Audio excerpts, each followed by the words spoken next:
Dave, really pleased to be able to sit down and talk with you today. Thank you for making your time. We're here at Engage. It's exciting venue for us to be talking together. Let's kick things off with a quick introduction, who you are and what you're doing. Sure. And by the way, thanks for inviting me to do this. It was unexpected. You kind of caught me off guard when you asked me to do this, but it's fun to talk about audit technology, especially with a leader in the space like you. So I'm looking forward to it. My name's David Wyle. I started out as an auditor with Coopers and Lybrand. So back in the big 6 days to kind of date myself. And back in that time when I was doing audits, they were all paper-based audits. We had paper files, we put them in trunks, we carried the trunks out to the field, we had to lock the trunks when we went to lunch or when we went home so the client couldn't get access to them. If a manager said, I want to review fixed assets, we would drive the fixed asset binder into the office, and now we're back at the field and we need to see the fixed asset binder to do something, but we couldn't because it was in the office with the manager. So this was like the world of audits, in the, let's call it, in the mid-90s. And I had an idea that, and it really was, there was, two technology changes that led to my first company, which was called ePace software. We had a product, ePace Engagement. CCH bought that product, became Pro System FX Engagement. But it was two things. One, do a paperless audit, because at the time, the software that was used was just called trial balance software. The leading software was Accountant's Trial Balance Software, ATB. There was other products too, but basically these were kind of spreadsheet-like rigs that you could import trial balance data, post journal entries, and they had some kind of financial reporting capability, but it was so hard to use that every firm I knew really opted to just create the financial statements in Word and Excel, type all the data, because it was easier to get the work product you wanted that way than to try to use the reporting mechanisms that were part of these trial balance software pipe issues. So we had two concepts. One was enable a paperless engagement, an engagement where you didn't have paper binders, where a manager in the office could review that fixed assets file from the office while you still have access to it at the field. You don't need to bring your binders into the office. You can go home and have dinner without having to drop work off back and forth. So paperless engagement.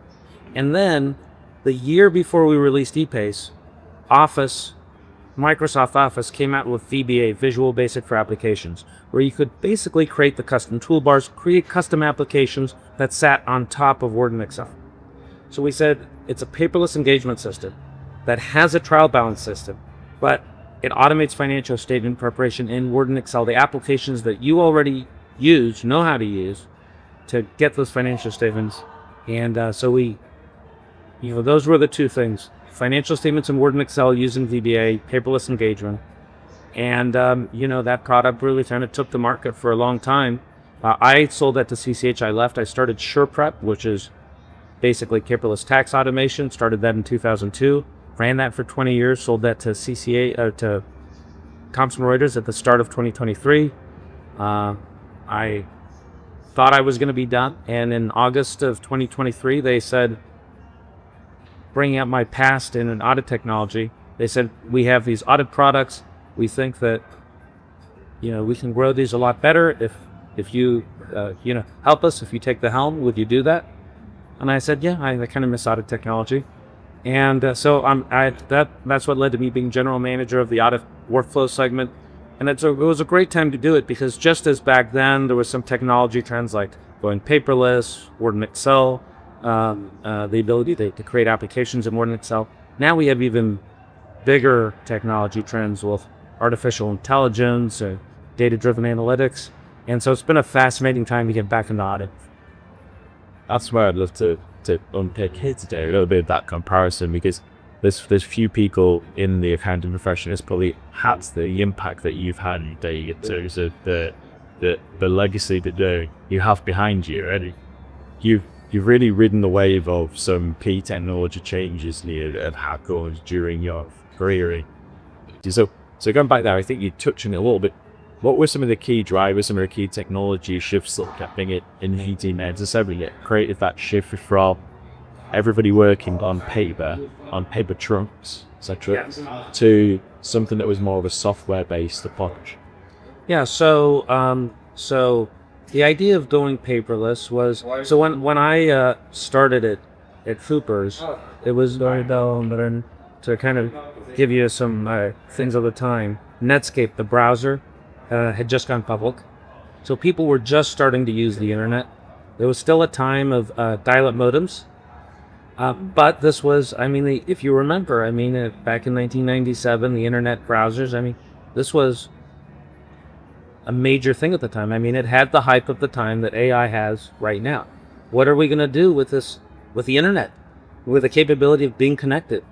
And so that's really what the paperless engagement movement was based on, because I could have an electronic binder that kind of mirrored the organization of my paper binder. I could work on it. And then at the end of the day, here's what we did. And it kind of sounds funny now, but it was major at the time. If there was 3 of us out in the field, we would connect our computers together, literally with a cable. And so if it was you, me, and another person, I would sync with that person. Then I would sync with you. And then I would act with the first person so that they had the work that you did. And then one of us, when we went home, would call up on a modem and sync with the firm server so that everyone in the office, that was major. Like, that was like, oh my God. And so so the internet was, kind of the key driver of the paperless concept. And then, of course, Visual Basic for applications, the ability to, rather than just writing a program that's on top of an operating system like Windows. So if you think about when I write a program on Windows, there are certain things that I don't have to create because Windows does it for me. I don't have to create a file system. Windows provides me a file system. I don't have to say how to save a file. I call a Windows function that says save file. Now, what if I get access to not just those features, but like features in Word and Excel, so that if I want to automate financial statements, I don't need to reprogram or how to bold font or put in under different types of font or do footnotes or, what if I can leverage all of that at a way higher level than an operating system, but then do programming on top of that specific to what I want to do. So the internet and Visual Basic for applications, those were the trends that we rode back then that created, I think at one time, 75 of the top 100 firms were using that product.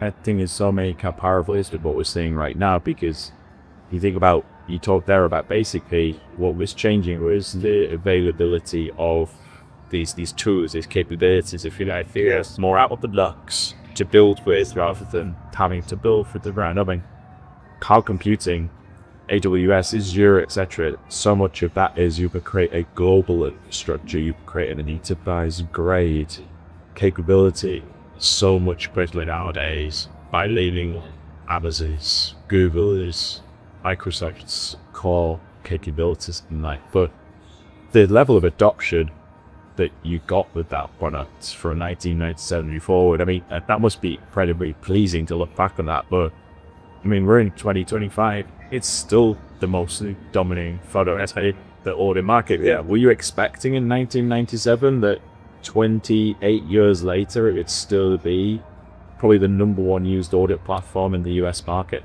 No, I mean, that product has had quite the shelf life. Like you said, I mean, still so many firms are still using it. I think, of course, now firms are, when we started, the internet was there, but it wasn't the cloud. I mean, you were still like dialing up a modems. So now there's the cloud. Now there's AI, data-driven analytics. So I don't know it's going to be here 25 years from now, but yes, I am a bit surprised at how long it's been a dominant product out there. And you're now back in the audit game, if you want to call it that. Yeah, is there a good shift, tenure in the tax space? That's right. I mean, so must have so many learnings from the two sides. But what are you seeing now in the US market, and how does that compare to when you were bringing ePace to the market? Now bringing some of the fantastic new capabilities that Thomson Reuters, the broader market are bringing. What are you seeing here? How are you feeling that firms are responding to the opportunity of these new capabilities?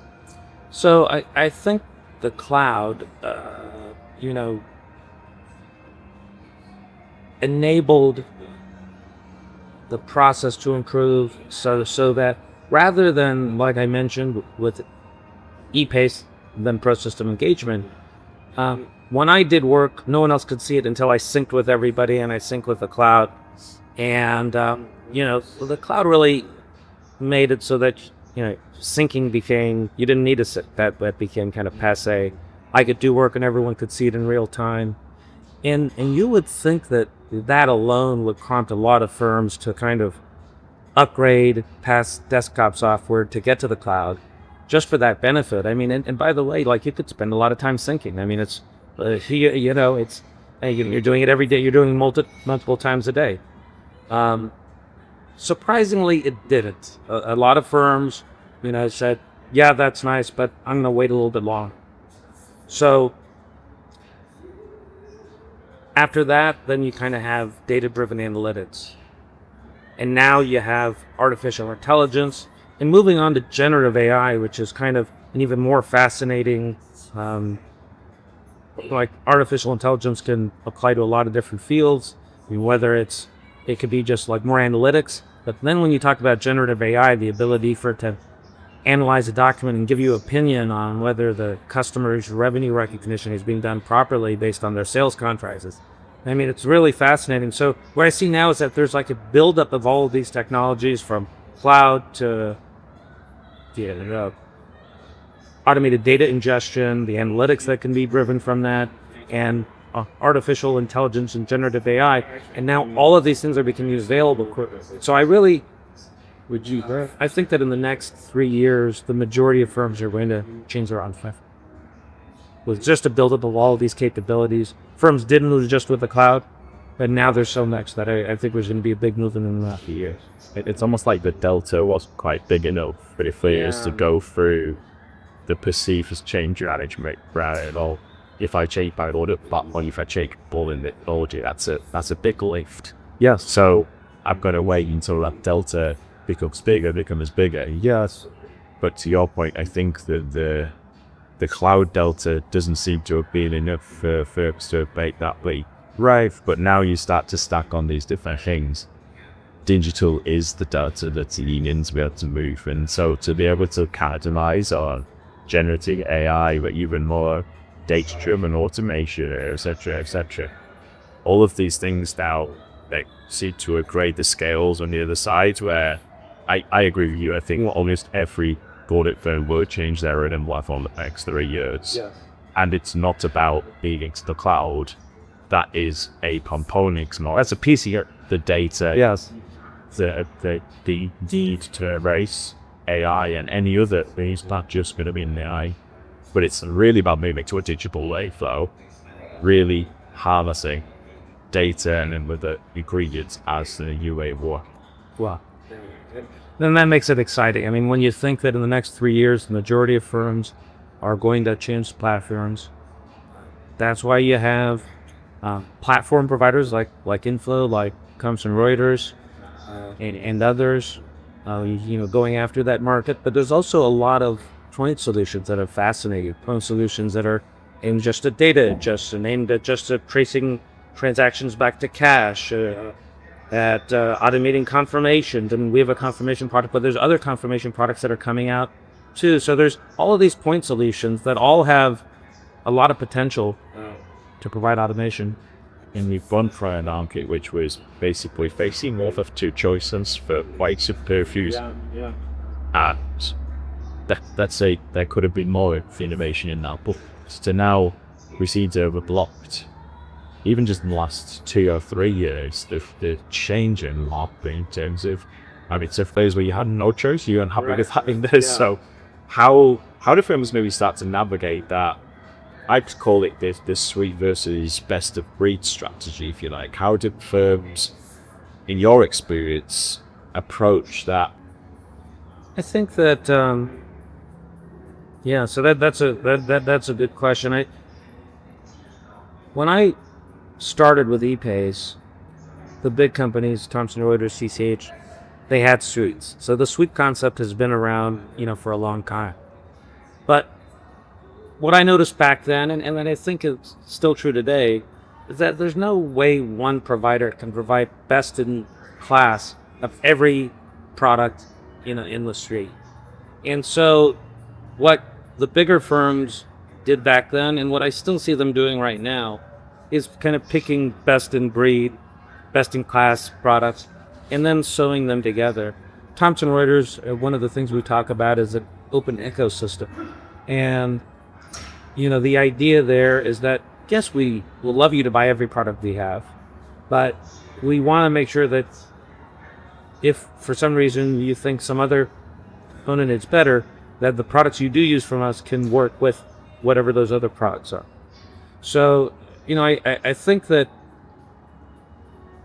firms need to understand their needs, pick best in class, go with vendors that are open to integrating with other vendors, and I would say that is like how you would pick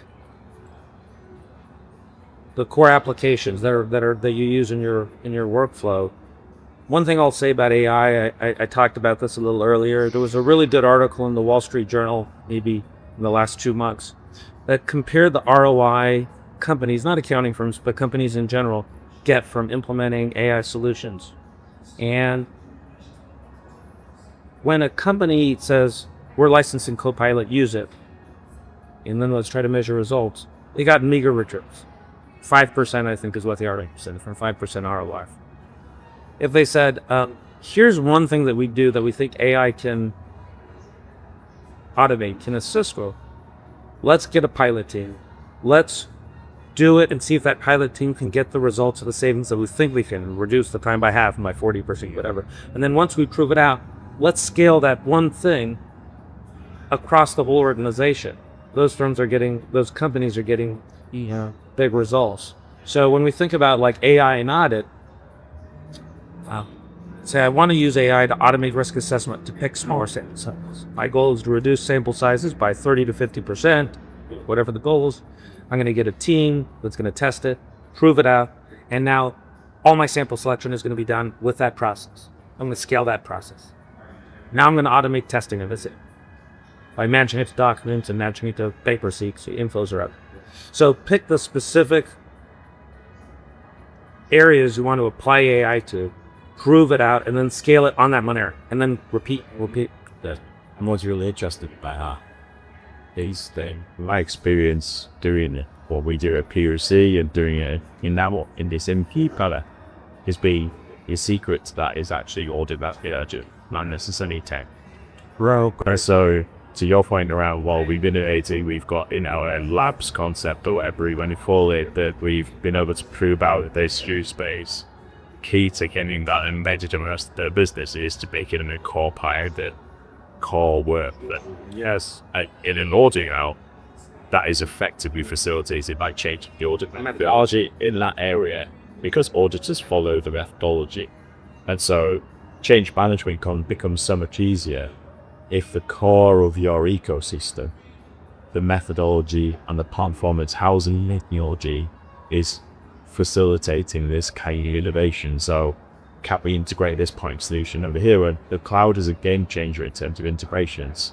Yeah, now all of a sudden quite solution that was impossible to integrate into your desktop workflow, and you got resistance from the business. Well, now you're in a cloud-based technology can be integrated in the methodology can be phrased to say, this is our new way in your example of doing risk assessment. So, right, I think with the hidden factor in a lot of audit innovation, audit technology adoption, is your ability to weave it into your audit methodology to drive the world.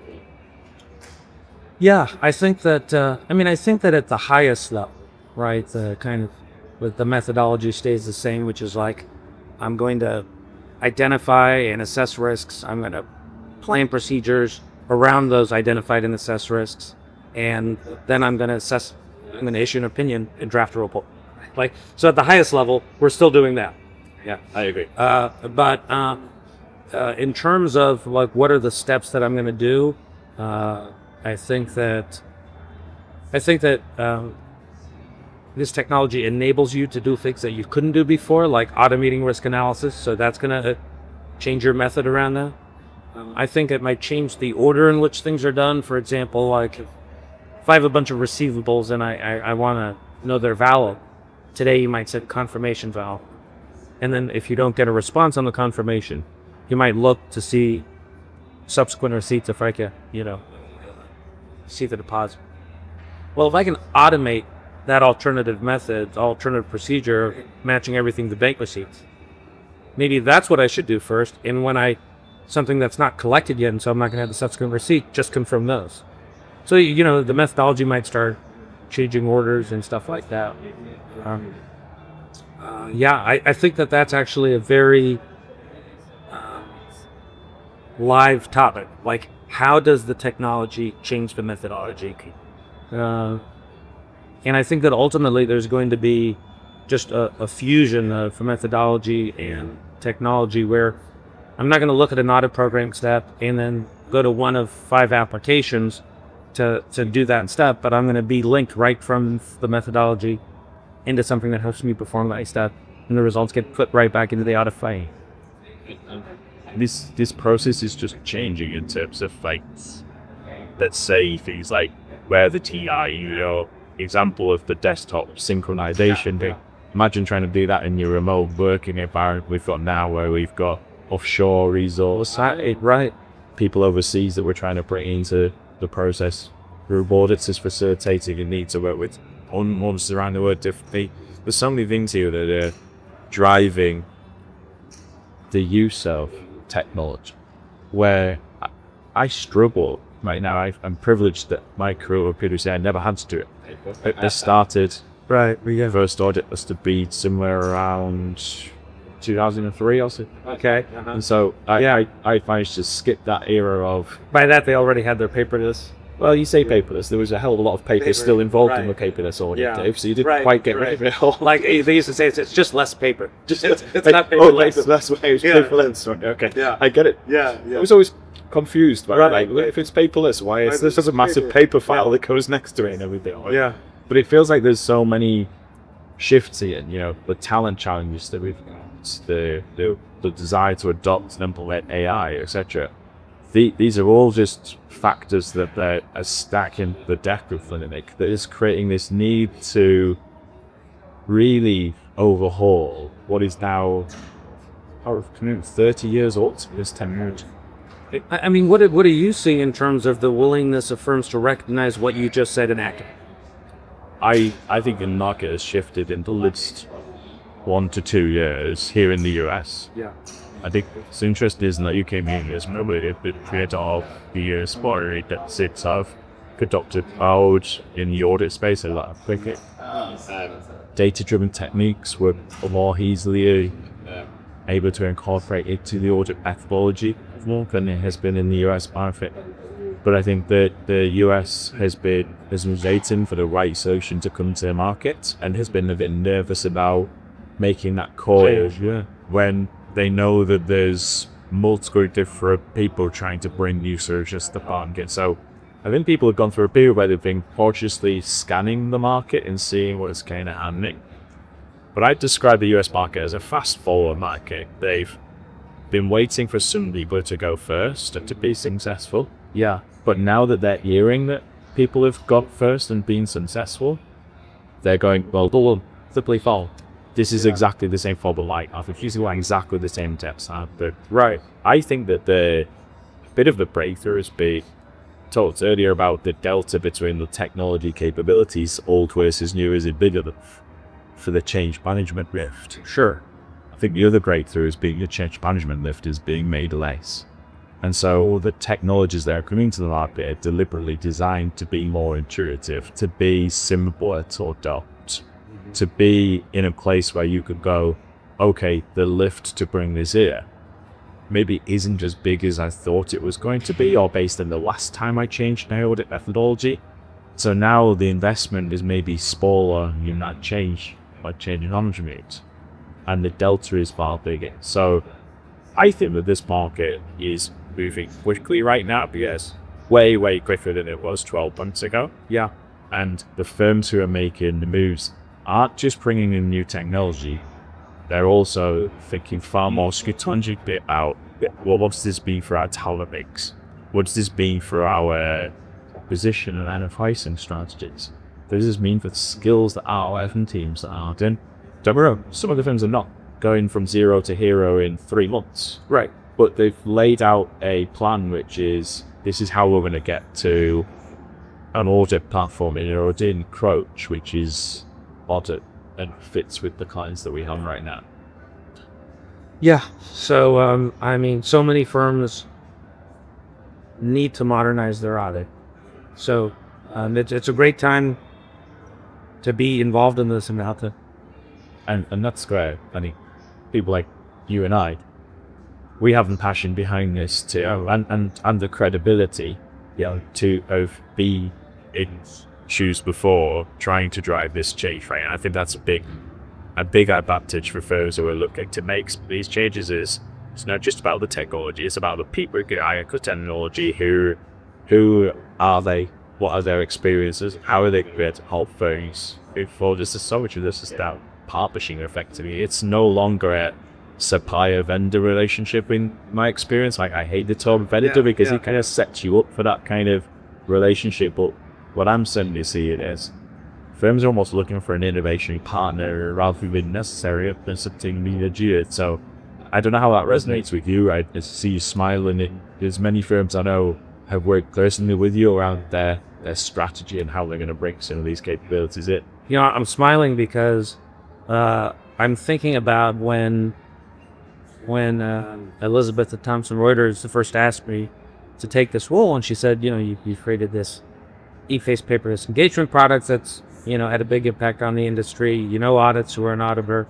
We'd love for you to lead our audit technology group. And I thought, that was 20 years ago. What do I know that's still relevant about audits? Then I went and I talked to firms, and they're still using the product. They're using Pro System Engagement with PPC audit programs and Word documents. This is amazing. It's exactly how I left it.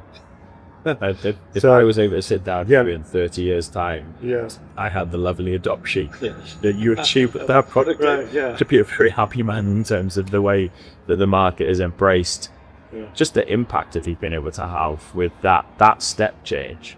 But now what's interesting is Europe open and this next step change, right? Europe is coming back to the market and helping to make the next transition. And this is just dumb luck, but I'm coming back exactly at this time that I think you also perceive that the market has started, it's accelerating into this change, the change that'll occur in the next few years. That's just dumb luck, but I just came right back, right as it's leaving the old way and going to this new way, enabled by kind of this cascading of new technologies that make the change management worth it, for points that you just made. So I left, came back 20 years later, kind of stunned to see that nothing had really changed. But, now like things are really starting to move, and it's an exciting time through dumb luck to be back, but to help take part of the next change. And that's where I see some really big companies really struggle with it. Let's like that self-disruption of their last product was amazing. It's been incredibly successful. How do we cannibalize that product by bringing a new one in? We see some really big struggle with that. The beauty in your role is you're the individual doing it effectively and now under a different umbrella. So able to almost disrupt your own product. With new capabilities, right? That's right. I mean, it is. I mean, and I guess, every product has to have its life. So just because I created that old one, I wouldn't say I'm sorry to see it go. I'm very happy that it, made the impact it did. But it is time to move on to something else, and I'm happy to be a part of that. I really appreciate you sitting down with me. I think this is reflective of the way that our organizations approach the market. It really missed to collaborate, to sit down, to talk through things. So I really appreciate you making the time to share the story of ePace and how the market is now in a position to make that next change. Thank you, Mark.